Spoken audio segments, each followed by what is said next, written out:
साईराम छात्रों, अतीत में देवी पाँव विधान पुस्तक से भाग 3 आज हम पढ़ेंगे। भाग पहला और दूसरा हम कंप्लीट कर चुके थे। भाग 3 आज हम देखेंगे।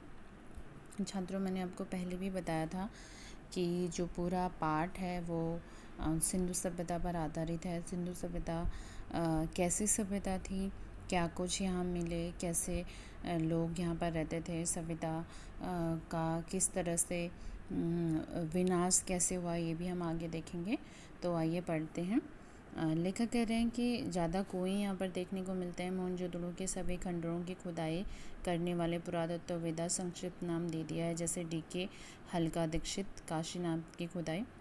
तो लेखक यहाँ पर कह रहे हैं कि जिन्होंने भी खुदाई की या जो भी पुरातत्वविद यहाँ पर आए, उन्हीं के नाम से पूरा एरिया विभाजित कर दिया गया है। जिन्होंने जो भी शोध किए हैं उनके नाम से, जैसे काशीराम दीक्षित जी के नाम पर DK हल्का रख दिया गया। DK के क्षेत्र में दोनों बस्तियां सबसे महत्वपूर्ण हैं। शहर का मुख्य सड़क फ्रंट स्ट्रीट यहीं पर है। यह बहुत लंबी सड़क है, मानो कभी पूरे शहर को नापती हो। अब यहाँ आधा मील बची है। इसकी चौड़ाई 33 फुट है। और मोहनजोदड़ो से 3 तरह के वाहन साक्ष्य मिलते हैं। इनमें से सबसे चौड़ी बैलगाड़ी रही होगी और इससे ये बैलगाड़ी एक साथ आसानी से आ जा सकती होंगी। तो छात्रों, लेखक क्या कह रहे हैं कि बैलगाड़ी सड़क इतनी चौड़ी थी कि पहले ज़माने में बैलगाड़ियाँ यहाँ पर आ जाती रही होंगी। और बैलगाड़ियों का प्रयोग बाज़ार के लिए किया जाता होगा, क्योंकि बाज़ार से सामान ढूंढने और लाने का काम बैलगाड़ियाँ करती रही होंगी। सड़क के दोनों ओर घर हैं, लेकिन सड़क की ओर और घरों सिर्फ पेड़ दिखाई देता है। दरवाजे नालियों की ओर खुलते हैं, मीन्स गलियों की ओर खुलते हैं। और सड़क के किनारे जो नालियाँ बनी हैं वो ढकी हुई नालियाँ बनाई हैं। और मोहनजोदड़ो से लेखक कह रहे हैं कि मुझे बहुत सारी चीज़ें मिली हैं, जैसे कि कविता से निकलती है।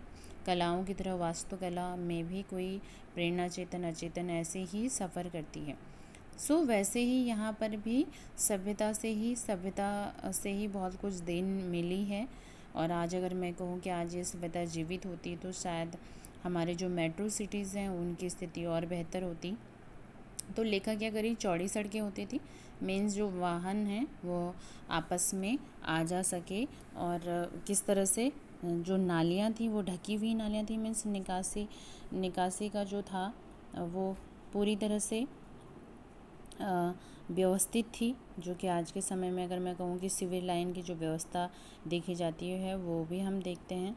आगे लिखिए क्या कह रहे हैं, सिविल लाइन की व्यवस्था जो देखते हैं हम नगर पालिका के एरियाज़ में, शायद उन सिंधु सभ्यता से कुछ प्रेरणा मिली हो, क्योंकि इतनी 2500 ईसा पूर्व की ये सभ्यता और ढकी हुई नालियाँ यहाँ पर मिलना, जल निकासी की इतनी अच्छी व्यवस्था, वास्तव में मानना पड़ेगा कि वो लोग कितने समझदार थे। आगे कह रहे हैं, भीतर से पानी या मैल की नालियाँ बाहर होती थी, फिर भी नालियों में जाल से जुड़ी जाती थी। कहीं कहीं वे खुली हैं पर ज़्यादातर बंद हैं। स्वास्थ्य के प्रति मोहनजोदड़ो के वाशिंदे मीन्स रहने वाले जो वहाँ के लोग थे, उनका क्या था, बहुत ही सचेत थे। जैसे कि छात्रों, आज के समय में हमें रहने की आवश्यकता है, स्वास्थ्य के प्रति सचेत रहने की आवश्यकता है। अगर हम अपने स्वास्थ्य के प्रति ध्यान नहीं देंगे तो फिर हमें भी इस महामारी की चपेट से कोई नहीं बचा सकता। तो लेखक भी वही बात कह रहे हैं कि यहाँ इंडस वैली के लोग अपने स्वास्थ्य के प्रति बहुत सजग थे, बहुत ध्यान रखते थे और बहुत अच्छी तरीके से प्रबंध किया गया। वहाँ कुओं का प्रबंध है, कुएँ भी पकी हुई ईंटों के आकार से बने हुए हैं। इतिहासकार कहते हैं कि क्या कहते हैं इतिहासकार कि सिंधु घाटी संसार में पहली ज्ञात संस्कृति है जो कुएं खोदकर भूजल तक पहुंची है, और ऐसी कोई भी सभ्यता नहीं है जिसने ऐसा पहले किया है। उसके मुताबिक केवल मोहनजोदड़ो में 700 कुएं हैं। अब ये ध्यान देने वाली बात है कि जब सिंधु नदी सामने थी, फिर भी यहाँ पर कुएँ बनाए गए थे, तो इसे जल संस्कृति कहना कोई गलत नहीं होगा। आगे वही बात लेखक कह रहे हैं कि नदी, कुएं, कुंड और स्नानागार, बेजुड़ पानी की निकासी, क्या सिंधु सभ्यता को हम जल संस्कृति कह सकते हैं? बेशक कह सकते हैं, क्योंकि 700 कुएं होना, साथ में ही सिंधु नदी का बहना, जल की निकासी अच्छी तरीके से करना। तो वास्तव में एक जल संस्कृति ही है जो जल का इतने से अच्छे जल को नियोजित कर रही है। आगे कह रहे हैं बस्ती, लेखक आगे क्या कर रहे हैं कि बस्ती में पुरातत्व काशीराम दीक्षित का एक हल्का डीके जो कहलाता है। इसके घरों की दीवारें ऊंची और मोटी हैं। मोटी दीवार का अर्थ है यहाँ लगाया जाता है कि उस पर दूसरी मंजिल भी रही होगी। कुछ दीवारों में छेद हैं जो संकेत देते हैं कि दूसरी मंजिल उठाने के लिए शायद यहाँ पर सहतीरों की जगह हो। सभी घर ईंट के हैं, एक ही आकार की ईंटें 1:2:4 के अनुपात की हैं। सभी भट्टी से पकी हुई हैं। हड़प्पा से कुछ हटकर जहाँ पक्की और कच्ची ईंटों से मिला जुला निर्माण उजागर हुआ है। मोहनजोदड़ो में पत्थर का प्रयोग बहुत मामूली सा हुआ है। कहीं कहीं नालियाँ ही अनगढ़ पत्थरों से ढकी दिखाई देती हैं। अब लेखक कह रहे हैं कि मुझे जहाँ तक लगता है, मैंने जहाँ पर जो ये यात्रा की है, मुझे यहाँ पर सब कुछ पक्की ईंटों से मिलता जुलता दिख रहा है। पत्थरों का बहुत कम प्रयोग दिख रहा है और ईंटों का भी बिल्कुल बेजोड़ सही अनुपात से ईंटें बनी हुई हैं। तो वास्तव में कितनी सभ्य वो संस्कृति थी, वही लेखक हमें बताना चाहते हैं। आगे कह रहे हैं लेखक, इन घरों की दिलचस्प बात यह है कि सामने की दीवार में केवल प्रवेश द्वार बनता है और प्रवेशद्वार बनता है, कोई खिड़की नहीं है। खिड़कियां शायद ऊपर की दीवार रही हों, यानी दूसरी मंजिल पर। बड़े घरों के भीतर आंगन के चारों तरफ बने कमरों में खिड़कियां जरूर हैं, पर बड़े आंगन के घरों में समझा जाता है कि वहाँ कुछ उद्यम होता होगा, कुम्हारी का काम, कोई धातु कर्म। हालांकि सभी घर खंडर हैं और दिखाई देने वाली चीज़ों में भी हम सिर्फ अंदाजा ही लगा सकते हैं। लेखक कह रहे हैं, मैं यहाँ की जो मैंने यात्रा की है, मैं अनुमान लगा रहा हूँ कि खिड़की दीवारें हैं, 2 मंजिला हुआ होगा, भीतर आंगन रहा होगा, आंगन में लोग काम करते रहे होंगे, चाहे वहाँ पर कुम्हार बर्तन बनाता होगा, चाहे वो रंगाई का काम होता होगा, पर मुझे ज्ञात नहीं है। मैं खंडर को ही देखकर अनुमान लगा सकता हूँ। घर छोटे भी हैं, बड़े भी हैं, लेकिन सब घर एक कतार में हैं। ज़्यादातर घरों का आकार तकरीबन 30 गुना 30 फुट का होगा। कुछ इससे दुगने और तिगुने आकार के भी हैं। इनकी वास्तु शैली कामोश में एक सी प्रतीत होती है। व्यवस्थित और नियोजित शहर में शायद इसका भी कोई कायदा नगर वासियों के लिए लागू होता होगा। एक घर को मुखिया का घर कहा जाता है। इसमें 2 आंगन और करीब 20 कमरे हैं। लेखक कह रहे हैं कि यहाँ पर भी बहुत सारे अनुशासित व्यवस्था थी। सब कुछ मुझे व्यवस्थित दिखता है। दोगुने तिगुने आकार के भी घर मुझे दिखते हैं और यहाँ तक कि मुखिया का घर जो दिखता है उसका आंगन भी बड़ा है। इसमें 2 आंगन हैं और 20 कमरों का ये घर है। मीन्स उस समय जनसंख्या अधिक रही होगी, स्वाभाविक सी बात है। डीकेबी का हल्का आगे पूरब में है दाढ़ी वाले याजक नरेश की मूर्ति। इस तरफ के एक घर से मिलती है। डीके जी का मुखिया, डीके जी मीन्स काशीराम दीक्षित जी ने जो खुदाई की थी उस एरिया को ही डीके का नाम दिया गया है। सड़क दक्षिण की ओर बढ़े तो 1.5 फलांग की दूरी पर HR हल्का है। ये भी HR मीन्स जो दूसरे जिन्होंने दूसरा वहाँ पर सर्वे किया है उनके नाम पर वो एरिया बना रखा गया है। सड़क में 2 भाग बांट देती है। ये हल्का हेरेल्ड हरग्रीव्स, HR मीन्स हेरेल्ड हरग्रीव्स के नाम से है, जिन्होंने 1924 और 1925 में यहाँ की क्या की खुदाई की। राखालदास बनर्जी के साथ उन्होंने खुदाई की और यही नाम उस एरिया का रख दिया गया है। मैंने आपको बताया था छात्रों कि जिन भी पुरातत्वविदों ने वहाँ पर खुदाई किया, शोध की, तो जो जहाँ पर उन्होंने खुदाई शोध किया, रिसर्च किया, पता लगाया, उसके उनके नाम से वो पूरा एरिया बांट दिया गया। तो कह रहे हैं यही बड़े घर का कुछ कंकाल मिले हैं जिन्हें लेकर कई तरह की कहानियाँ हैं। अब मोहनजोदड़ो ही नाम इसलिए दिया गया कि मोहनजोदड़ो का अर्थ ही होता है मुर्दों का टीला और कंकाल का टीला। तो इसीलिए यहाँ पर बहुत सारे कंकाल मिले हैं, दैट्स वाई कि इसे मोहनजोदड़ो कहते हैं। कंकाल मिले जिन्हें लेकर कई तरह की कहानियाँ बनती रही है। प्रसिद्ध नर्तकी शिल्प भी यही एक छोटे से घर की खुदाई में निकला है। इसके बारे में पुरातत्वविद मार्टिमर व्हीलर ने कहा है कि संसार में इसके जोड़ की दूसरी चीज़ शायद ही होगी। यह मूर्ति अब दिल्ली के राष्ट्रीय संग्रहालय में, जो हमारा राष्ट्रीय संग्रहालय है, नेशनल म्यूजियम दिल्ली में, उसमें रखी गई है। यही एक बड़ा घर है जिसके उपासना केंद्र समझा जाता था। इसमें आमने सामने की 2 चौड़ियाँ सीढ़ी ऊपर की ध्वस्त मंजिल की तरफ जाती है। अर्थात लेखक कह रहे हैं वहाँ पर 2 मंजिला घर रहा होगा और वो जो ध्वस्त हो चुके, मीन्स उजड़ चुकी है, अर्थात 2 मंजिले घर भी यहाँ पर थे। पश्चिम में गढ़ी के ठीक पीछे माधव स्वरूप वत्स, जो दूसरे माधव स्वरूप वत्स ने भी यहाँ पर खोज की थी, के नाम से BH हिस्सा है। अगेन मैं फिर से रिपीट कर रही हूँ कि जिन्हें जैसे माधव स्वरूप वत्स जी ने की, सर जॉन मॉर्सल जी ने की, और तो उनके नाम से वो हिस्सा रख दिया गया है। यहाँ पर वह रंगरेज का कारखाना भी लोग चाव से देखते हैं, जहाँ पर ज़मीन में ईंटों के गोल गड्ढे उभरे हुए हैं। अनुमान है कि इसमें रंगाई के बड़े बर्तन रखे जाते होंगे। 2 कतारों में 16 छोटे छोटे मंजिल के मकान हैं। एक कतार में मुख्य सड़क है, दूसरे के पीछे छोटी सड़क की तरफ है, और सब 2 कमरों के हैं। स्नानाघर यहाँ भी सबसे घरों में हैं।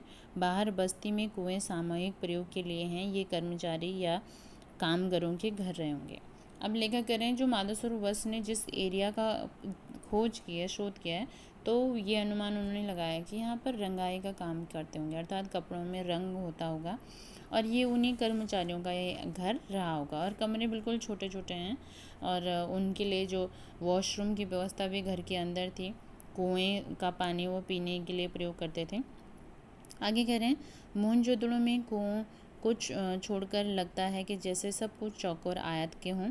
नगर की योजना, बस्तियाँ, कुंड, बड़ी इमारतें, ठप्पेदार मोहरे, चौपट का खिलक, गोटियाँ, तौलने के बाट आदि सब।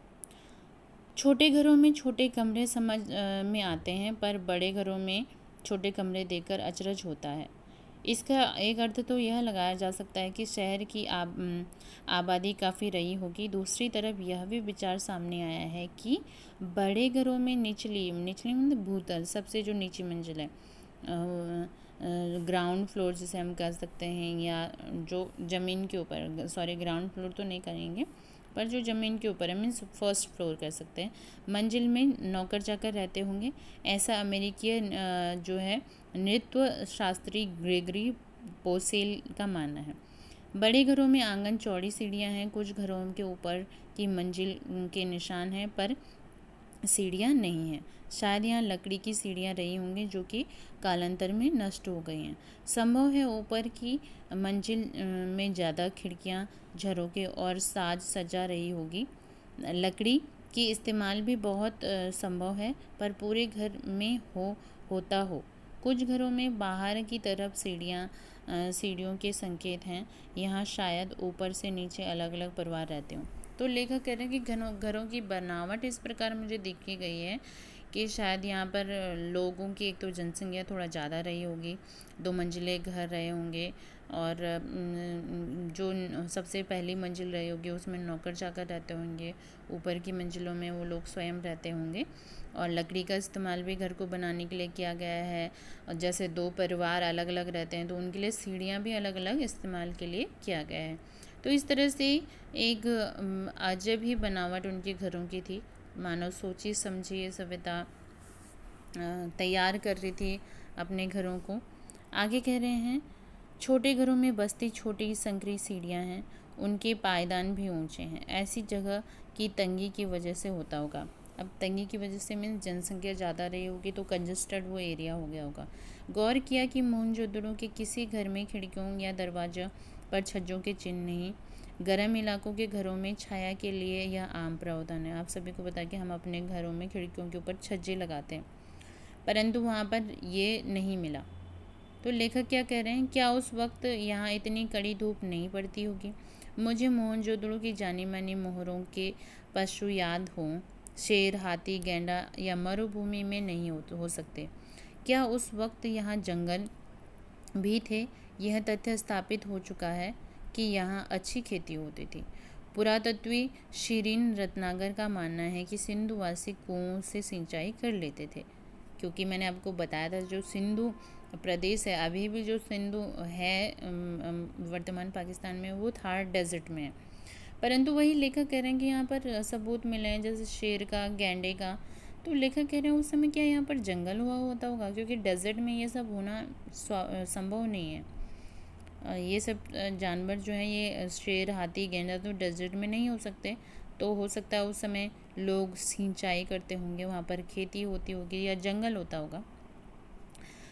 दूसरे मोहनजोदड़ो की किसी भी खुदाई में नहर होने का प्रमाण नहीं मिलता।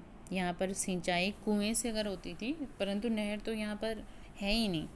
और नालियाँ ज़रूर मिलती हैं जो कि गंदे पानी की निकासी के लिए की गई हैं। आगे कह रहे हैं, यानी बारिश उस काल में काफ़ी होती होगी।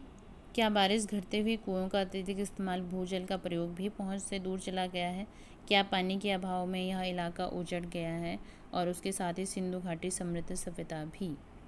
लेखक कह रहे हैं कि क्या धीरे धीरे जब बारिश कम होने लग गई तब लोगों ने कुएं खोदे, फिर कुएं भी खोदे तो पानी सूख गया होगा, और पानी सूखने के कारण ही क्या ये पूरी संपन्न सभ्यता समाप्त हो गई है?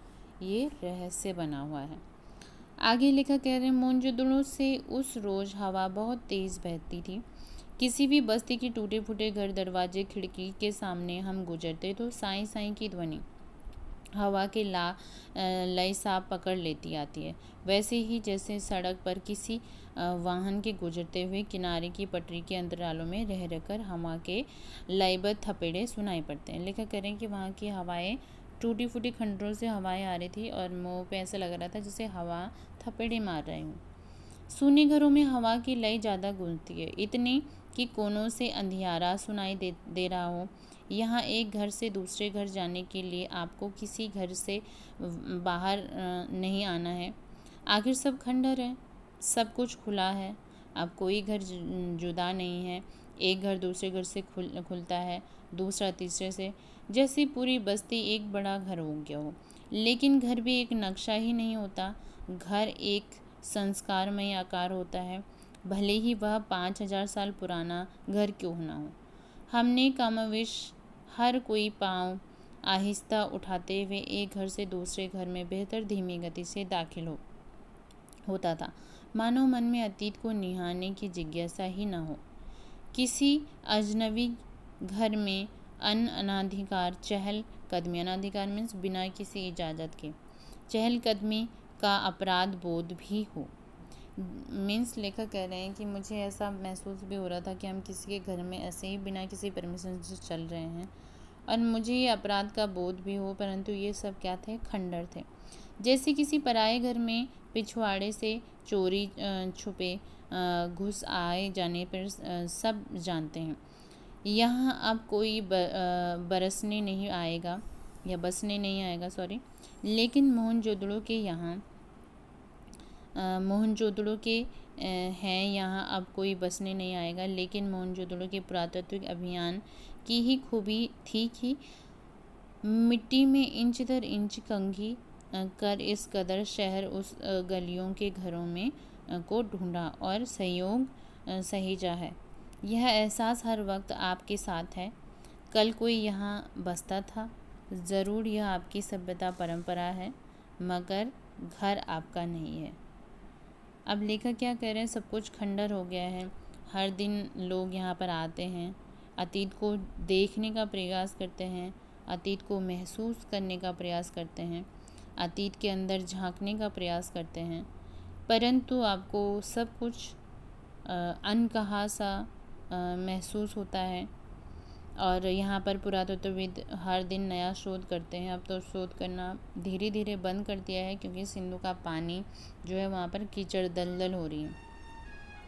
तो लेखक कह रही है आपकी सभ्यता परंपरा है, मगर घर आपका नहीं है। अनचाहे मुझे मोहनजोदड़ो की गलियों या घरों में राजस्थान का ख्याल ना आए, ऐसा नहीं हो सकता। महज इसलिए नहीं कि पश्चिमी राजस्थान और सिंधु गुजरात की दृश्यावली एक सी है। कई चीज़ें हैं जो मुझे यहाँ से वहाँ जोड़ जाती हैं, जैसे हजारों साल पुराने यहाँ के खेत, बाजरे और ज्वार की खेती, मोहनजोदड़ो के घरों में टहलते हुए मुझे कुलधरा की याद आई, जैसे जैसलमेर के मुहाने पर पीले पत्थर के घरों वाला एक खूबसूरत गांव है। अब लेखक कह रहे हैं कि मैं यहाँ जा रहा हूँ, मैंने अपना जो पूरा यात्रा वृत्तांत है, एक संस्मरण है, वो पूरा लिखा। सिंधु सभ्यता कैसा है, किस तरह से मुर्दों का एक टीला, जैसे मोहनजोदड़ो हम कहते हैं, किस तरह से वर्तमान पाकिस्तान की में स्थित यह सभ्यता अपने अंदर बहुत कुछ समेटे हुई है। लेखक कह रहे हैं नगर नियोजन अटूट, जो यहाँ की नगर नियोजन की व्यवस्था देखने को मिली और जल संस्कृति यहाँ पर जो मिली, वो वास्तव में सब कुछ क्या है, ऐसा माना जाता है या ऐसा महसूस हो रहा है। लेखक कह रहे हैं कि इस सभ्यता ने हमसे कितने साल पहले ये सब सीख लिया था, और वास्तव में अगर आज ये सभ्यता जीवित होती तो हम कितने आगे होते, हम विश्व में विकसित देशों में से एक होते। और लेखक कह रहे हैं मुझे ये भी महसूस हो रहा था कि मैं किसी अजनबी लोगों के घरों में चल रहा हूँ, परंतु वो सब खंडर हो चुके हैं। किस तरह से एक व्यवस्थित सभ्यता का विनाश हो गया है। लेखक प्रश्न उठाते हैं कि क्या यहाँ पर पानी की कमी के कारण विनाश हुआ है या पानी की अधिकता के कारण विनाश हुआ है। तो छात्रों, बहुत सारे मत हैं सिंधु सभ्यता के विनाश में, जो कि मैं अगले भाग 4 में आपको समझाऊंगी। आशा है आपको ये भाग समझ में आया होगा और ध्यान से समझिए। इंडस वैली का एक महत्वपूर्ण जो भाग है वो हम पढ़ रहे हैं, और इससे बहुत सारे क्वेश्चन भी बोर्ड एग्ज़ाम में पूछे जाते हैं, तो आपको अच्छे से समझना है। एक बार समझ में नहीं आया तो आप वीडियोस देखते रहिए, और अगले भाग में फिर से मिलेंगे। धन्यवाद।